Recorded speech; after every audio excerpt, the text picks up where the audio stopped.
Hello everyone, welcome to my new another video. তো আজকের এই ভিডিওর মধ্যে দেখাবো আজকে আমি যে পুরো দিনের যে ব্লগ, সেই ব্লগটা আজকে আমি তোমাদের দেখাবো। তো সকাল সকাল আমি মর্নিংয়ে 7টা বাজে যখন উঠে গেছিলাম। তো ওঠার পর তারপর দেখতে পাচ্ছ আমি একটা মগে জল ভরে সেই জলটা নিয়ে চলে গেছিলাম একটা ফুলের গাছ লাগিয়েছি, সেই ফুলের গাছটাতে এখানে জল দেওয়ার জন্য। কারণ এই গাছটা ছিল ছাদের উপরে, সেখানে গাছটা মানে জল না পাওয়ার জন্য শুকিয়ে যাচ্ছিলো, যার কারণে আমি এটা নিচে আবার লাগালাম। তো দেখতে পাচ্ছ তারপরে আমি আমাদের যে মার্শাল রয়েছে সেই মার্শালের জল তুলবো, কারণ একটু আগে আমাদের একটু পরেই আমাকে স্নান করতে হবে। যে দেখতে পাচ্ছ আমি কিন্তু অলরেডি ওই গামলাতে জল ভরছি এবং বালতিতে পুরো জল ভরে নিলাম। ভরে নেওয়ার পরে যদি আমার মা একটা বালতি আবার দিয়ে গেলো, সেটাতেও জল ভরতে গিয়ে সেটা ড্রাম করে পড়ে গেছে। তো ফাইনালি আমি আমার নিজের স্টাডি রুমে এসে এখানে আমি সমস্ত আমার কাপড় চোপড় সমস্ত এখানে আমি খুলে ফেলছি, ঠিক আছে। আর তারপরে আপনাদের দেখাবো যে আমি কিভাবে এত সকাল সকাল ঠান্ডায় যে স্নান করলাম।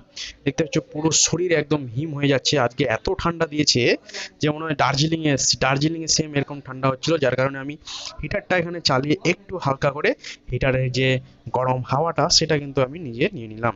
তারপর এখান থেকে ফাইনালি ড্রেস পরে আমি একদম রেডি হয়ে গেলাম সেই আমার সিএসপিতে যাওয়ার জন্য। আমার চাচলে স্টেট ব্যাংকের পাশে সিএসপি রয়েছে, সেখানে আমি যাব।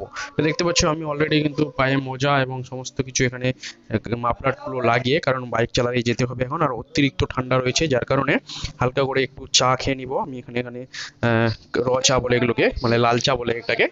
তো এটা আমরা লাল চা খেয়ে নিবো একটু হালকা করে। দেখতে পাচ্ছ আমি কিন্তু চা নিজেই তৈরি করি বাড়িতে, আর খাওয়ার পর তারপরে কিন্তু আমি এখান থেকে বেরোই। তো এই যে গ্লাসটা দেখতে পাচ্ছ, এটা কিন্তু আমি একবার ভলিবল খেলেছিলাম, যার আর ওখান থেকে আমি কিন্তু জিতেছিলাম। তো এই যে ভলিবলটা যে প্রাইজটা রয়েছে সেই প্রাইজটা দিয়ে এখনও আমি কিন্তু চা খাই। আর আপনারা অবশ্যই ঠান্ডায় চা খাবেন, ঠিক আছে। তো আমি এখানে চাটা খাওয়ার পর ফাইনালি আমাকে একটু হালকা করে মুড়ি দিল, সেই মুড়িগুলো আমরা খেয়ে নিলাম। খেয়ে নেওয়ার পর তারপর এখান থেকে চলে আসলাম আমাদের সেই চাঁচলের সিএসপিতে, এবং সিএসপিতে আসার পর আমার অনেক কাজগুলো পেন্ডিং ছিল, কারণ দুদিন ধরে সেই ব্যাংক বন্ধ ছিল, যার কারণে অনেক কাজগুলো পেন্ডিং ছিল। সেই পেন্ডিং কাজগুলো কিন্তু আমি টোটালি একদম ক্লিয়ার করে নিলাম, আর সেখান থেকে হয়ে বেরোয় গেলাম একটা জায়গায়, যার কারণে যে ওখানে আমার কিছু পার্সেল থাকলো। আর যাওয়ার আগে আমরা হালকা করে আমি এবং রাজীব তার চা খেয়ে নিলাম, আর সেই পার্সেলটা নিয়ে আসার জন্য কিন্তু আমি চলে গেলাম। তো পার্সেলটা ছিল কি যে আমাদের ইন্ডাসইন্ড ব্যাংকের যে পাসবুকগুলো হয়, সেই পাসবুকগুলো আমরা অর্ডার করেছিলাম, সেই পাসবুকগুলো কিন্তু আমার কাছে চলে এসেছে অলরেডি। তো যেটা সেটাই নিতে যাচ্ছিলাম। তো এই যে দেখতে পাচ্ছেন ইন্ডাসইন্ড ব্যাংকের এরকম পাসবুকগুলো হয়, আর যারা আমাদের ভিডিও থেকে পাসবুক নিতে চাইছেন অবশ্যই পাসবুক নেওয়ার জন্য আমাকে কন্ট্যাক্ট করুন। তো সেখান থেকে হয়ে স্ট্যান্ড হয়ে আমি চলে আসলাম একটা অন্য দোকানে। তো এই দোকানটার একটা এমন জিনিস রয়েছে যেটা চাঁচলের মানুষ অনেকজন খায়, তো আমি সেই জিনিসটাই নেওয়ার জন্য এখানে আসলাম। তো এখানে দেখতে পাচ্ছ একটা কচুরির দোকান রয়েছে, কচুরি সিঙ্গাড়া এই সমস্ত জিনিসগুলো বিক্রি করে। তো কচুরিগুলো দেখতে পাচ্ছ এত সুন্দর এখানকার কচুরি খেতে, আর একটু ঝাল ঝাল আর খুব সুন্দর, একদম খাওয়ার টেস্টই আলাদা।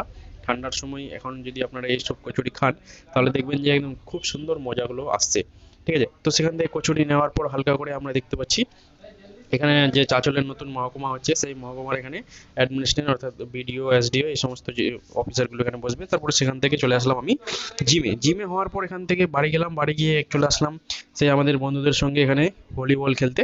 তো ভলিবল খেলার পর আমি কিন্তু আগেই ভলিবল খেলতাম, 1 বছর আগে, অনেক বছর ছিল খেলছিলাম যখন আমি অনেক ছিলাম, ঠিক আছে। এখন মোটা হয়ে গেছি, একটু চাপ টাপ মারতে পারছি না।